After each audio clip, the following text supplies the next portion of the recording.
Hello students, welcome to the next lecture. Again we are here with the second lecture of next lecture of basic electronics. In the last lecture we have seen the definition of the active components as well as the passive components आणि त्यांचे आपण types example पण घेतले. मी अजून एकदा सांगतो तुम्हाला. Passive components म्हणजे काय की जे कॉम्पोनंट सिग्नल ॲम्प्लिफाय करत नाहीत त्यांना पॅसिव्ह कॉम्पोनंट्स म्हणतात. Example resistor, capacitor, inductor. Active components म्हणजे काय की जे कॉम्पोनंट्स सिग्नल ॲम्प्लिफाय करतात. तुम्ही म्हणसाल sir what is the meaning of the amplify म्हणजे सिग्नल मोठे करणे किंवा सिग्नलची स्ट्रेंथ वाढवणे. सगळ्यात आपलं टेक्निकल बेसिक इलेक्ट्रॉनिक्सच्या भाषेत सांगायचं जर झालं तर to increase the strength of the signal is called as an amplifying. आपण कार्यक्रममध्ये आपण ॲम्प्लिफायर लावतो बघा, म्हणजे माईक लावतो आपण माईक लावल्यानं काय होतं की आपला जो काय व्हॉईस आहे, आपला व्हॉईस तो 10 पटीनं वाढतो, म्हणजे काय होतो, ॲम्प्लिफाय होतो. Okay, so that is the meaning of the amplify. Passive components आणि ॲक्टिव्ह कॉम्पोनंट्स तुम्हाला मी आता सांगितलेलं डेफिनेशन. तर सगळ्यात इम्पॉर्टंट म्हणजे एक्झाममध्ये याचं कंपॅरिझन विचारतात एक्झाममध्ये. In compare active components as well as passive components. So we will see the distinguish between active and passive components. So first point of passive components, passive components काय म्हणलो, which are not able of amplifying the signals are called as passive components. इकडे ॲक्टिव्हमध्ये काय म्हणणार, which are the components which are capable of amplifying are called as active components. Second point काय आहे passive कॉम्पोनंट्सचा, it does not produce any gain. Signals amplify होत नसल्यामुळं गेनसुद्धा produce होत नाही. पण ॲक्टिव्ह कॉम्पोनंटमध्ये रिव्हर्स आहे, इट प्रोड्यूस गेन. तुम्ही इतकं एवढं जरी म्हणलात it produce gain, you will get full marks. Third point काय, इट इज बाय डायरेक्शनल. इकडं काय ॲक्टिव्हमध्ये काय आहे, it is unidirectional. Okay. Fourth point, these component do not act as an energy source. याच्यामध्ये सिग्नलच ॲम्प्लिफाय होत नसल्यामुळे त्याच्यामधनं एनर्जी येणारच नाही. इकडं this component act as an energy source. Active कॉम्पोनंटमध्ये काय असणार आहे, सिग्नल्स ॲम्प्लिफाय होतात त्यामुळे एनर्जी सोर्स निर्माण होतो. आणि पॅसिव्ह कॉम्पोनंटचे एक्झाम्पल्स कुठले, रजिस्टर, कॅपॅसिटर, इंडक्टर. आणि इकडचे ॲक्टिव्ह कॉम्पोनंटचे एक्झाम्पल्स कोणते, ट्रान्झिस्टर, डायोड, फेट, जीफेट, UJT. these are the examples of the active components. Okay, so first we will see in detail of passive component, that is the resistor. very important. Register म्हणजे काय, तुम्हाला मी definition मागच्या लेक्चरला सांगितलेले आहेत, मी अजून एकदा मुद्दाम रिपीट करतो आहे. What is the definition of resistor, to oppose the flow of the current. म्हणजे करंटला विरोध करणे याचं रेजिस्टन्सचं काम आहे. Device having the property is called as a resistor. आणि याचं युनिट काय आहे, ओम आहे. हे सिम्बॉल पण तुमच्यासमोर ड्रॉ केलेला आहे. आणि सिम्बॉल तुम्हाला 8वीपासून रेजिस्टरचा सिम्बॉल माहीत आहे. याचं युनिट ओम आहे. नाव we will see some specification of resistor. आता एक्झाममध्ये विचारतात what are the specification of resistor. तुम्हाला कमीत कमी कोणतेही 4 स्पेसिफिकेशन माहिती पाहिजेत, चार स्पेसिफिकेशन माहिती पाहिजे. इथे मी मुद्दाम जास्त घेतलेत, त्यातले कुठले तुम्ही 4 लक्षात ठेवा. मॅक्झिमम व्होल्टेज रेटिंग म्हणजे काय की एखाद्या रजिस्टरमध्ये जास्तीत जास्त व्होल्टेजवर तो ऑपरेट करू शकतो, त्याला मॅक्झिमम व्होल्टेज रेटिंग असे म्हणतात.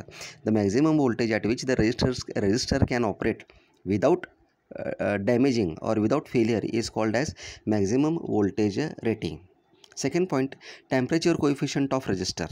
टेम्परेचर कोएफिशियंट ऑफ रजिस्टर काय सांगतं, it is defined as the percentage change in resistance during the temperature. म्हणजे ज्या वेळेला एखादा रेजिस्टन्स वर्कआउट करत आहे, ज्याच्यामधनं करंट फ्लो होत आहे, आणि आजूबाजूला जर टेम्परेचर चेंज जर झालं तर त्यावेळेला त्या रेजिस्टन्सवरती किती परिणाम पडतो त्याला टेम्परेचर कोएफिशियंट ऑफ रेजिस्टन्स असे म्हणतात. नेक्स्ट वन आहे टॉलरन्स म्हणजे की the tolerance means the actual value of the resistor, real value of the resistor, which is either larger or smaller, that can be indicated value by the factor given by specified tolerance. प्रत्येक रजिस्टरचा एक tolerance असतो. तुम्हाला मी तो tolerance जो आहे तर तो colour कोडिंगमध्ये सांगणारच आहे. ओके, टॉलरन्स काय असतो? टॉलरन्स 2 प्रकारचे असतात. याच्यामध्ये आपण काही प्रमाणामध्ये सिल्वर किंवा काही प्रमाणामध्ये गोल्ड आपण त्यामध्ये ॲड करत असतो. मिनिमम पर्सेंटेज 1% और 2%. त्यावेळेला आपण पाहू कलर कोडिंगमध्ये तुम्हाला मी सांगेन. Next one that is the operating temperature.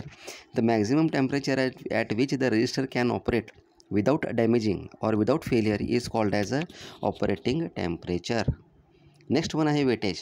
Weightage is nothing but the weightage of the resistor, that is a power handling. तो जास्तीत जास्त किती पॉवर हँडल करू शकतो याला वेटेजिंग म्हणतात. एवढं संपूर्ण लिहायची काही आवश्यकता नाही आहे. तुम्ही एवढं जरी लिहिलं तर the wattage of the resistor is a power handling capacity of a resistor, तेवढंसुद्धा व्यवस्थित आहे. Next one resistivity. It is defined as a resistor of a piece of that material which is 1 metre long and of unit cross section area. Next one that is a frequency range. The range of the frequency up to which the resistor offers pure resistance is called as a frequency range. तर हे होतं specification. आता आपण सगळ्यात महत्त्वाचा part बघणार आहोत, classification of a resistor. So what are the types of classification of resistor म्हणजे काय? थोडक्यात what are the types of the resistor. रजिस्टरचे 2 मुख्य टाईप्स आहेत, लिनियर रजिस्टर आणि नॉन लिनियर रजिस्टर. लिनियर रजिस्टरमध्ये 2 टाईप आहेत, फिक्स्ड रजिस्टर, दुसरा आहे variable resistor. Again in fixed resistor there are various types, carbon composition, wire bound, thick material, thin material. These are the various types of fixed resistor. Fixed resistor मी तुम्हाला अजून सांगतो, carbon composition, wire bound, thin film आणि thin film, thick film आणि thin film. आता linear आणि non linear म्हणजे काय सांगतो. लिनियरचा अर्थ काय आहे की सदैव व्हॅल्यू चेंज होणार. The value that does not remain a constant are called as linear resistor. Non linear म्हणजे काय? The value that does not change.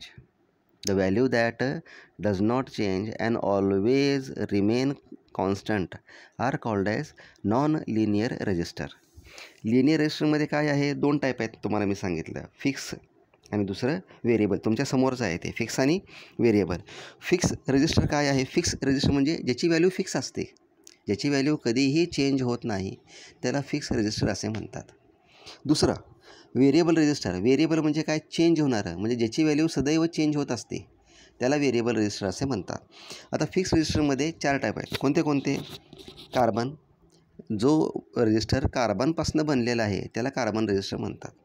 Wire bound, जो रजिस्टर वायरपासून बनलेला आहे, वायरच्या कंपाऊंडपासून किंवा वायरच्या मटेरियलपासून बनलेला आहे त्याला वायर बाउंड रजिस्टर म्हणतात.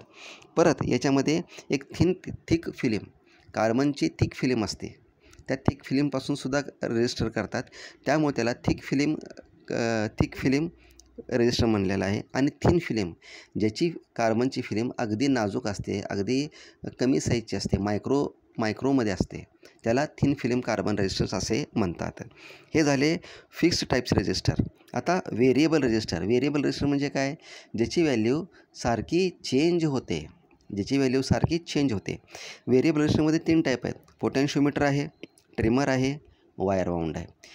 पोटेन्शिओमीटर, ट्रिमर आणि वायर बाउंड हे 3 टाईप आहेत. हे जे आहेत हे रजिस्टर सदैव चेंज होत असतात. ओके. त्यानंतर non linear resistor. Non linear रजिस्टरमध्ये 3 इम्पॉर्टंट रजिस्टर आहेत. थर्मिस्टर. काय आहेत? थर्मिस्टर म्हणजे जे रजिस्टर टेम्परेचरवरती चालतात. आय रिपीट वन्स अगेन, जे रजिस्टर टेम्परेचरवरती डिपेंड असतात त्याला थर्मिस्टर असे म्हणतात. सेकंड वन फोटो रजिस्टर म्हणजे LDR म्हणजे लाईट डिपेंडंट रजिस्टर. लाईटवरती अवलंबून राहणारे रजिस्टर, याला फोटो रजिस्टर असे म्हणतात. Third one varistor is nothing but the resistor that depends upon voltage. ज्या वेळेला टेम्परेचर, लाईट आणि व्होल्टेजचं प्रमाण आपण कमी जास्त करतो त्याप्रमाणे हे रजिस्टरची व्हॅल्यू कमी जास्त होती. हे काय होतं आहे? व्हॅल्यू कमी जास्त होती किंवा त्याचं intensity, the value or intensity makes the effect of the resistor. Okay, so these are the different types of or classification of resistor, very important. Next one linear register तुम्हाला मी आत्ताच सांगितलं की ज्याची व्हॅल्यू फिक्स असते. Sorry, linear म्हणजे काय, ज्याची value सदैव चेंज होत असते त्याला लिनियर म्हणतात. फिक्स रजिस्टर म्हणजे काय, ज्याची व्हॅल्यू फिक्स असते, चेंज होत नाही. आणि हे रजिस्टर अशा पद्धतीचे असतात. हे तुमच्यासमोर पिक्चरमध्ये आहे. याच्यामध्ये कार्बन कॉम्पोजिशन आहे, थिन फिल्म रजिस्टर आहे, थिक फिल्म रजिस्टर आहे आणि वायर बाउंड रजिस्टर आहे. तुमच्या पिक्चरसमोर आहे बघा. Next one, this is the construction of the register. Actually this is the construction of the register. म्हणजे आता ह्या रजिस्टरमध्ये काय काय आहे बघा. हे रजिस्टरचं ॲक्च्युअल पिक्चर आहे हे. म्हणजे रजिस्टर अशा पद्धतीनं बनवला जातो. याच्यामध्ये 2 कनेक्टर्स आहेत, लेफ्ट आणि राईटला. त्यानंतर याच्यामध्ये कार्बन मिक्सचर घातलेलं आहे. त्या कार्बन मिक्सचरवरती इन्सुलेटिंग मटेरियल आहे. कार्बन मिक्सचरवरती काय आहे, हार्ड इन्सुलेटिंग मटेरियल आहे, जे टेम्परेचरमध्ये सुद्धा जास्त इफेक्ट होत नाही. So this is the construction diagram of register. आज आपला एक कॉम्पोनंट झाला रजिस्टर. त्या रजिस्टरचं तुम्हाला मी काय सांगितलो, डेफिनेशन सांगितलो, त्याचं टाईप्स सांगितलो, त्याचे सगळ्यात महत्त्वाचे स्पेसिफिकेशन सांगितलो आणि सगळे टाईप्स तुम्हाला मी शॉर्टमध्ये एक्सप्लेन केलेले आहेत with construction diagram of resistor. तुम्हाला कन्स्ट्रक्शन डायग्रॅम ऑफ रजिस्टर एक्झाममध्ये विचारत नाहीत. तुम्हाला माहिती असं म्हणून तुम्हाला मी इमेज टाकलेली आहे. तुम्हाला काय विचारणार, what are the types of the resistor or explain the specification of resistor. तुम्हाला मी अजून एक सगळ्यात महत्त्वाचं तुम्हाला मी गोष्ट नमूद करतो की ह्या वेळेला एक्झाम ऑनलाईन होणार नाहीत. आय रिपीट वन्स अगेन, ह्या वेळेला एक्झाम ऑनलाईन होणार नाहीत. त्यामुळं तुम्ही हे एक्झाम रिटर्न पेपर होणार आहेत. त्यामुळं तुम्ही अभ्यासाला व्यवस्थित सुरुवात करा. ओके, म्हणजे ऑनलाईन एक्झाम शक्यतो ऑनलाईन एक्झाम होणार नाहीत. थेरी पेपर होणार आहे, म्हणजे तुम्हाला पाठांतर करावं लागणार आहे. मग तुम्हाला पाठांतर काय करावं, तुम्हाला डायग्राम ह्या आपल्या बेसिक इलेक्ट्रॉनिक्समध्ये जास्तीत जास्त डायग्राम्स आहेत आणि हे डायग्राम्स तुम्हाला येणं गरजेचं आणि बंधनकारक आहे. ज्या विद्यार्थ्याला बेसिक इलेक्ट्रॉनिक्समध्ये डायग्राम येत नाहीत त्या विद्यार्थ्याचा तो पेपर निघत नाही किंवा तो विद्यार्थी नापास होतात. त्यामुळे तुम्ही आता घरी आहात, तुम्ही डायग्राम प्रॅक्टिस करायला काहीही हरकत नाही. याची असाइनमेंटसुद्धा तुम्हाला मी व्हॉट्सअपवरती देतो. ते असाइनमेंट तुम्ही स्वतः लिहायचं. माझा पर्सनल व्हॉट्सअप नंबर पण देतो. त्याच्यावरती ती असाइनमेंट टाकायची, तुमचं नाव आणि रोल नंबर लिहायचं. मी टिक मार्क करतो की ह्या विद्यार्थ्यांना असाइनमेंट लिहिलेली आहे. जे विद्यार्थी असाइनमेंट रेग्युलरली देतील त्या विद्यार्थ्यांना टर्मवर्क मार्क चांगले दिले जातील.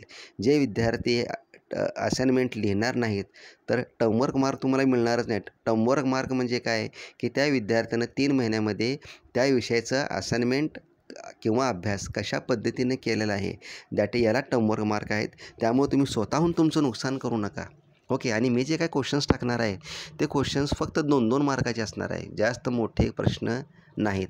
त्यामुळं सर्व विद्यार्थ्यांनी चांगलं व्यवस्थित सिन्सिअरली आणि सिरियसली करा. So thank you very much. घराच्या बाहेर फिरू नका तुम्ही विनाकारण. Remain in the home. Take care of you as तुमच्या स्वतःची पण काळजी घ्या आणि फॅमिलीची पण काळजी घ्या. Okay, thank you very much.